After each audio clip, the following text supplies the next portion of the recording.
What happens when a powerful man's betrayal becomes public knowledge? What happens when the wife he betrayed reveals a secret that changes everything?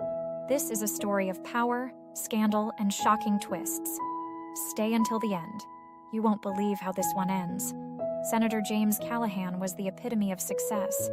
Handsome, charismatic, and deeply entrenched in the political landscape, he was considered a rising star within his party. His speeches captivated crowds, and his promises resonated with the working class.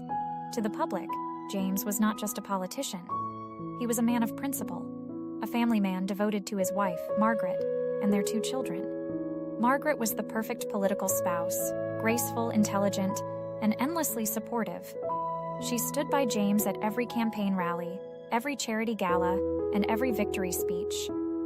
To the outside world, they were the ideal power couple, the embodiment of the American dream. But behind closed doors, cracks were beginning to form. It started as a murmur, a whispered conversation among reporters, a veiled comment during a press briefing. James had been spending a lot of late nights at the office, often accompanied by his young and attractive secretary, Lila Monroe. Margaret noticed the change too. James became more distant, his excuses for missing family dinners growing weaker by the day. "Another late meeting," he would say, avoiding her eyes.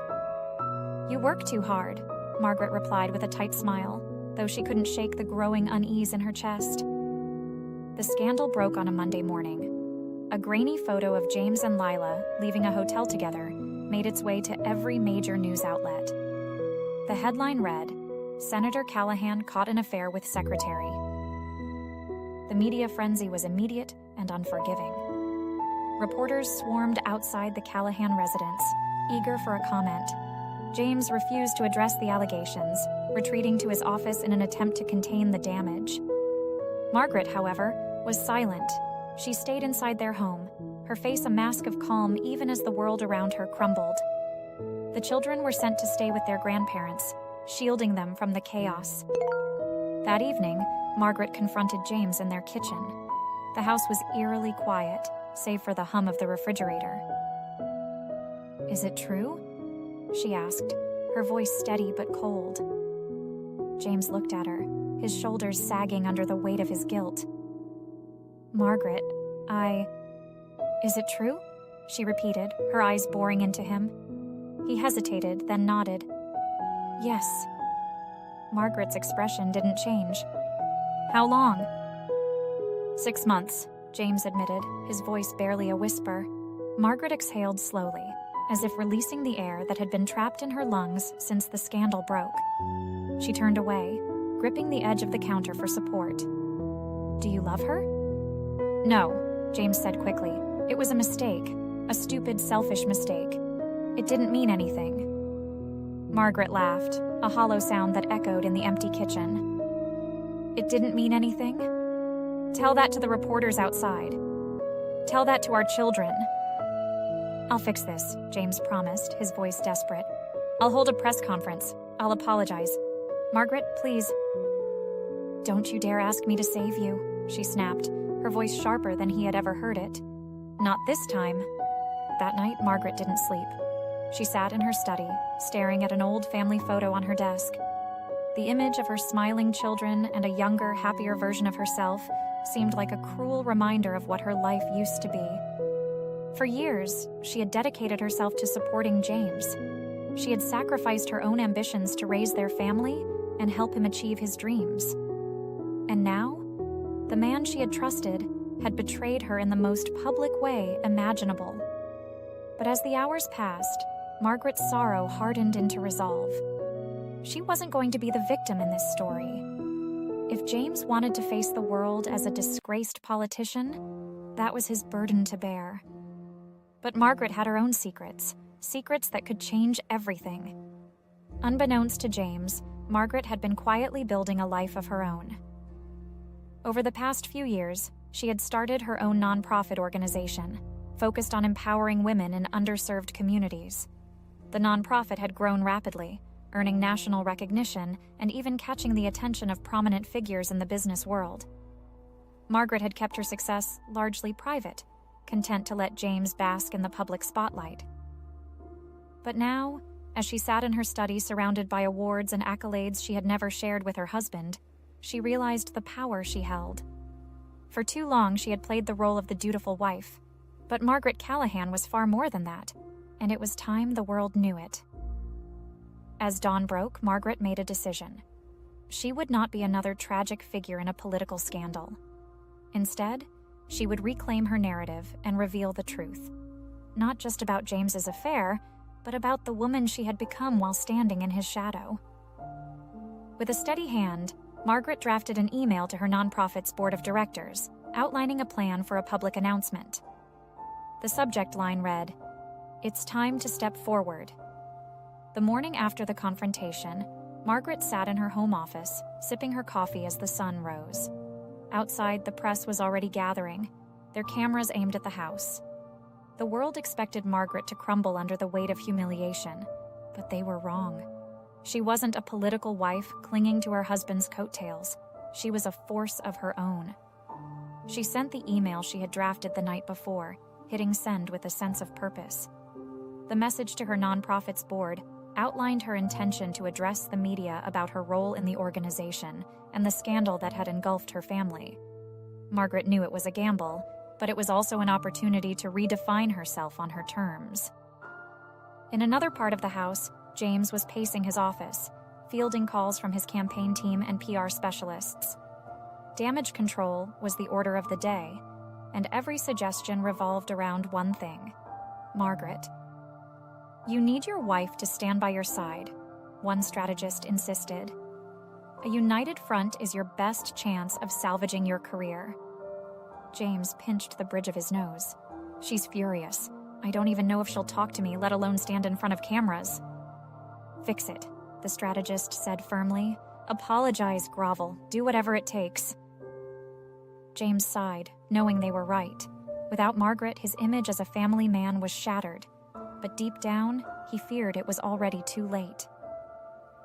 By midday, Margaret's nonprofit released a press statement. Margaret Callahan, founder and CEO of Women Empowered, will address the media today at 2 p.m. to discuss her organization's mission and the recent events involving her family. The announcement caught everyone off guard, including James. He read the statement in disbelief, his hands trembling. Margaret hadn't consulted him or his team, and now she was preparing to speak directly to the press. "What is she doing?" James muttered, his voice tinged with panic. At 2 p.m. sharp, Margaret emerged from the house, her poise immaculate. She wore a tailored navy dress, her chin held high as she stepped onto the makeshift stage set up on the lawn. Flashbulbs erupted as reporters shouted questions, but Margaret raised her hand, commanding silence. "Thank you all for being here," she began, her voice steady. "I know the past 24 hours have been filled with speculation about my family and my husband's actions. While I will not comment on his choices, I will say this: my story is not defined by them." She paused, her gaze sweeping over the crowd. "For years, I have worked quietly to build Women Empowered, an organization dedicated to helping women find their voices, their independence, and their strength. Today, I am choosing to practice what I preach." Margaret went on to outline her nonprofit's achievements, highlighting the impact it had made in communities across the country. She spoke with passion and conviction, painting herself not as a victim, but as a leader. As she concluded her speech, Margaret addressed the scandal directly. "I will not let this moment define me or my family. I am more than a senator's wife, and I refuse to be reduced to a footnote in someone else's story. From this moment forward, I will stand on my own." The audience erupted in applause, the cameras capturing every second. Margaret's strength and grace turned what could have been a humiliating moment into a declaration of independence. Watching the press conference from inside the house, James felt a mix of awe and dread. Margaret had completely stolen the narrative, and for the first time in his career, he wasn't the center of attention. She had taken control in a way he hadn't anticipated, and it left him reeling. When Margaret returned to the house, James approached her cautiously. "Margaret, I didn't know you were going to do that." She fixed him with a cold stare. "You didn't need to know." "Look," James began, his tone pleading. "I know I've hurt you, but we can still fix this. If we work together?" Margaret cut him off. "There is no we, James. You made your choices, and I'm making mine." Her words left James speechless, and for the first time, he realized just how much he had underestimated her. Margaret's press conference quickly went viral, dominating headlines and social media. The narrative shifted from James's betrayal to Margaret's empowerment. Comments flooded in, praising her strength and composure. Margaret Callahan is a queen. She deserves so much better. She turned a scandal into a platform for change. Iconic. Forget the senator. Margaret should run for office. The attention bolstered Margaret's nonprofit, leading to an influx of donations and support. Women across the country reached out, sharing their own stories of resilience and thanking Margaret for inspiring them. A week later, Margaret received a call from a prominent women's advocacy organization. They wanted her to join their board of directors, citing her leadership and ability to turn adversity into action. "This is just the beginning," the caller said. "You have the potential to do so much more." Margaret smiled, realizing they were right. She was no longer living in James's shadow. She was carving her own path. Meanwhile, James's political career was crumbling. His approval ratings plummeted, donors withdrew their support, and his team struggled to salvage his reputation. Desperate to regain control, James began plotting his next move, one that would force Margaret back into the spotlight by his side. But Margaret had secrets of her own, and James was about to learn just how much he had underestimated the woman he had betrayed. James sat in his office, staring at the latest poll numbers. His approval ratings had plummeted to an all-time low.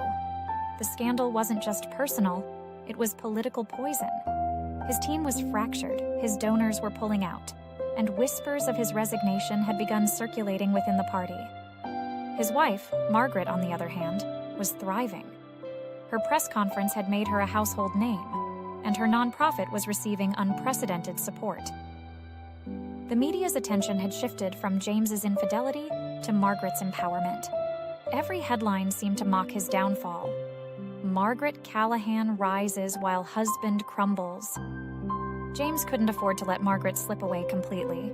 He needed her, not just as a wife, but as a symbol of stability. That evening, he cornered her in the living room, his tone more pleading than authoritative. "Margaret," he began, "I know I've made mistakes, but we've built a life together. We've built a family. I'm asking you, for the sake of our children, for the sake of everything we've worked for, stand by me." Margaret raised an eyebrow, her expression calm but unimpressed. "Stand by you? James, you stood with another woman. You made your choices. Why should I help clean up your mess?" "Because we're stronger together," James replied. "Think about what we could do as a united front. I'll support your nonprofit, amplify your message. In return, you help me rebuild my career." Margaret stared at him for a long moment, then smiled, a cold, calculated smile that sent a shiver down James's spine. "I'll think about it." But as James left the room, Margaret's mind was already racing. She wasn't planning to save him. She was planning something far more transformative. The next day, Margaret received a plain white envelope in the mail. There was no return address, but the handwriting was familiar. Inside was a single sheet of paper with a typed message.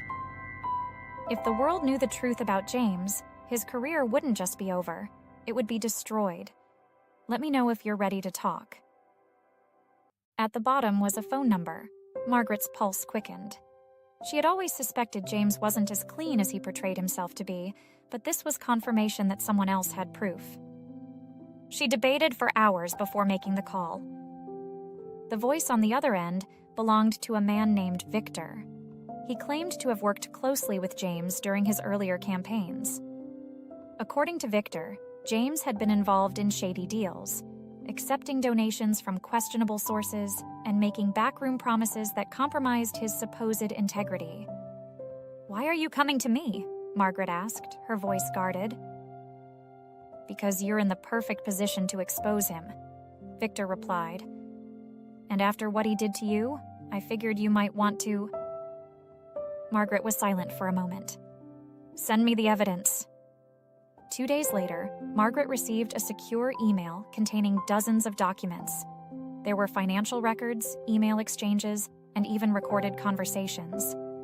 The evidence painted a damning picture of James as a man who had used his political position for personal gain. Margaret's hands shook as she scrolled through the files. This wasn't just about infidelity anymore. This was about integrity, about justice. James had betrayed not just her, but the people who had trusted him. But how could she use this information without implicating herself or further hurting her children? That evening, Margaret confronted James in his office. She walked in holding a folder containing the evidence Victor had sent her. "What's this?" James asked, frowning as she placed it on his desk. "Proof," Margaret said simply. "Proof of the man you really are." James's face turned pale as he flipped through the documents. "Where did you get this?" "Does it matter?" Margaret replied, crossing her arms. "You've lied, cheated, and stolen your way to the top. And now, it's all coming back to haunt you." James's voice turned desperate. "Margaret, you can't do this. If this gets out, I'll lose everything." "You've already lost me," she said, her voice cold. "The rest is up to you." Margaret spent the next few days wrestling with her conscience. Exposing James would destroy him and potentially hurt her children. But staying silent would make her complicit in his lies. She sought advice from her closest confidant, Angela, the vice president of her nonprofit. "Margaret," Angela said gently, "you've built a platform based on truth and empowerment. If you let this slide, you're betraying your own values."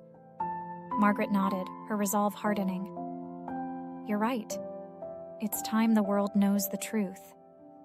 Margaret drafted a statement, carefully choosing her words. She didn't need to embellish or sensationalize. The evidence spoke for itself. With Victor's help, she coordinated the release of the files to a trusted journalist, ensuring the story would be handled with integrity. As she hit send, Margaret felt a sense of liberation. The truth was no longer a burden she carried alone. But as the story broke, she knew the fallout would be enormous. And James? He had no idea what was coming. By morning, every major news outlet was ablaze with the revelations about James Callahan. Headlines screamed betrayal and corruption.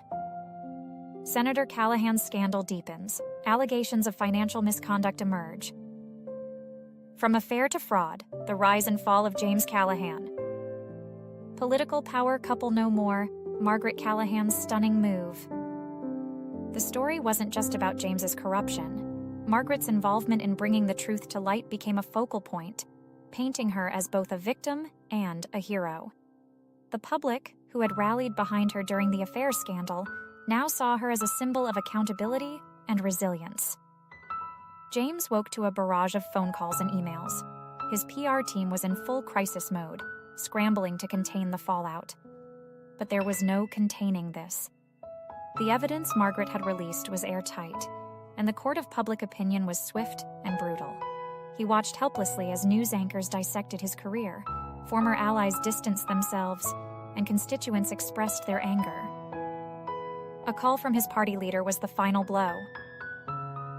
"James, you need to resign. Today." "But I can explain," James began, desperation in his voice. "This isn't salvageable?" The leader cut him off. "If you don't step down, we'll remove you." For the first time in his life, James realized he was truly alone. While James's world crumbled, Margaret's star continued to rise. Her nonprofit received overwhelming support, with donations pouring in from across the country. Invitations to speak at conferences and events flooded her inbox. Margaret remained composed, focusing on her work rather than reveling in James's downfall. But behind closed doors, she struggled with the personal toll the scandal had taken. She had exposed the truth, but at what cost? Angela, her confidant, encouraged her to channel her emotions into action. "You've started something big, Margaret. Don't stop now. Use this platform to make a difference." Margaret nodded, her resolve strengthening. "I will?" James finally broke his silence with a press conference. He stood before a sea of reporters, his face drawn and pale. "I have made mistakes," he began, his voice trembling. "Mistakes that have hurt my family, my constituents, and the people who trusted me. For that, I am deeply sorry." He paused, the weight of his words heavy.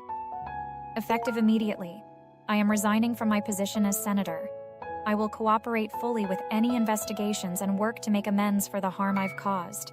As James stepped away from the podium, reporters shouted questions, but he didn't answer. The man who had once commanded rooms with his charisma now seemed smaller, defeated. Margaret watched the press conference from her office, her expression unreadable. She felt no joy in James's downfall, only a bittersweet sense of closure. He had brought this upon himself, but it was still painful to see the father of her children reduced to a figure of public shame. Later that evening, James called her. For the first time in months, his voice was devoid of arrogance or defensiveness. "Margaret," he said quietly, "I'm sorry for everything." "I know," Margaret replied, her tone neutral, "but sorry doesn't erase what you've done." "I don't expect your forgiveness," James admitted, "but I hope one day you'll remember the good times we shared." Margaret didn't respond. She wasn't ready to rewrite the narrative of their marriage, but she wasn't willing to carry the bitterness forever either. Throughout the ordeal, Margaret had shielded their children from the worst of the media frenzy, but as the dust settled, she knew it was time to address the situation honestly. She sat down with them one evening, her voice gentle but firm. "Your father made some bad choices, and now he's facing the consequences. That doesn't mean he doesn't love you or that you're to blame." Her children listened quietly, their eyes filled with questions. Margaret reassured them as best she could, vowing to provide a stable and loving environment for them. As the weeks turned into months, Margaret's life took on a new rhythm.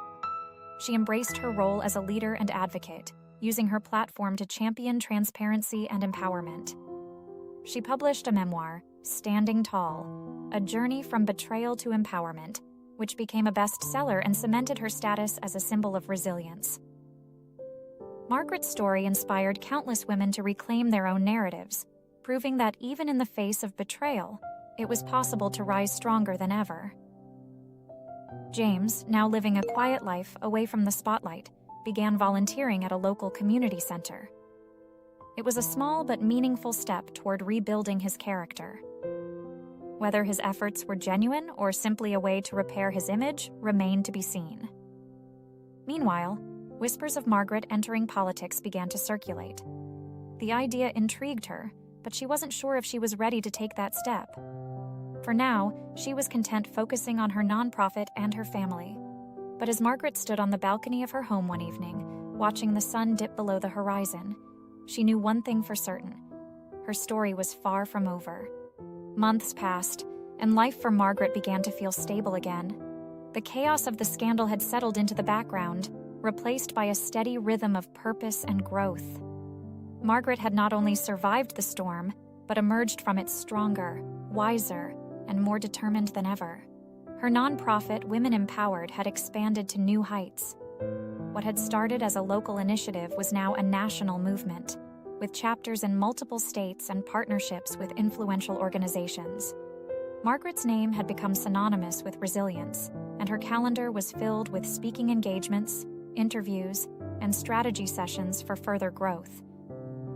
But as her professional life soared, Margaret found herself reflecting on the personal aspects of her journey. She realized that while she had risen above James's betrayal, true closure required more than success. It required peace. Margaret decided to meet James one last time to close the chapter of their shared life. She reached out to him, suggesting they meet at a neutral location, a quiet cafe where they had once celebrated his first political victory. James arrived looking humbled, the sharp edges of his once confident demeanor softened by months of introspection. As he sat across from Margaret, the tension in the air was palpable, but so was the undercurrent of mutual understanding. "Thank you for agreeing to meet," James said, his voice quiet but sincere. "I've been thinking a lot about what I did, what I lost." Margaret nodded. "I wanted to meet because I need closure, James. For both of us." He met her gaze, his eyes filled with regret. "I know I can't undo the past, but I want you to know that I'm trying to be a better man, for myself and for the kids." Margaret took a deep breath. "I don't hate you, James. I don't even wish you ill. But I've moved on. I've found a life that's fulfilling, one where I'm not just someone's wife, but my own person." James smiled faintly. "You've always been more than that, Margaret.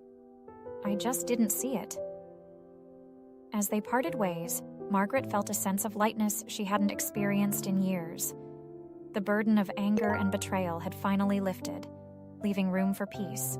Margaret focused on creating a nurturing environment for her children, ensuring they felt supported and loved, despite the upheaval in their lives. She encouraged open conversations, allowing them to express their feelings about their father and the scandal. One evening, her eldest, Grace, approached her with a question. "Mom, do you think Dad will ever come back?" Margaret considered her words carefully. "Your father will always be a part of your life, Grace. He's trying to be better, and I hope one day you'll be able to rebuild your relationship with him." Her response brought a small smile to Grace's face. Margaret knew that helping her children heal was one of her most important responsibilities. One afternoon, Margaret received an unexpected phone call. It was from a prominent political strategist who had been following her rise in the public eye. "Margaret, your story has inspired so many people," the caller said. "Have you ever considered running for office? We believe you'd make an incredible candidate." The idea took Margaret by surprise. She had spent years supporting James's political career, but she had never imagined stepping into that world herself. Yet, the thought of using her platform to enact real change was undeniably appealing. "I'll think about it," Margaret replied, her mind racing with possibilities.